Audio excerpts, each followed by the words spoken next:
We've fielded a lot of questions over the years here at Calvary. While these may not always be the only answers, they're our answers, and we hope they help you as you continue to grow in your faith. How do we reconcile verses like Exodus 20, verse 5, I lay the sins of the parents upon their children, and Deuteronomy 24:16, parents must not be put to death for the sins of their children, nor the children for the sins of their parents. I think it helps to understand these verses when you read them in their context. For example, let's start with Deuteronomy 24:16 first. When you read this verse, you see that the context of it is capital punishment. And so God there in that passage instructing Israel on how they were to exercise capital punishment said that if a person commits a crime worthy of capital punishment, then they were to die for their crime. Just as in the law, eye for eye, tooth for tooth, bruise for bruise. Well, in this case, it was death. And so, you couldn't come to the judges and say, hey, I'm going to have my kid die for me. No, you have to die for your own crime. Now, as far as Exodus 20, verse 5, I think we need to read verses 5 and 6 with it because it kind of helps us understand it. And that reads like this. It says, you shall not bow down to them, talking about idols, nor serve them, for I, the Lord your God, am a jealous God, visiting the iniquity of the fathers upon the children to the third and fourth generations of those who hate me, but showing mercy to thousands, to those who love me and keep my commandments. And so these verses, I think, deal with much more than capital punishment.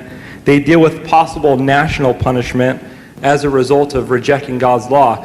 The Ten Commandments would be a summary of God's law, and Deuteronomy 28 tells us that the result of obeying God's law would be blessing for Israel, but the result of forsaking God's law would be cursing for Israel.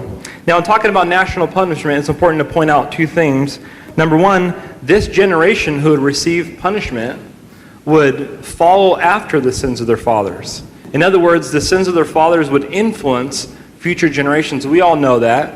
The decisions that are made often in our nation will affect the future generations, and that's what would happen in Israel. As these kings would come on the scene and they would start worshiping idols, it would be a downward slope for the future generations. And second, notice it says here, those who hate me.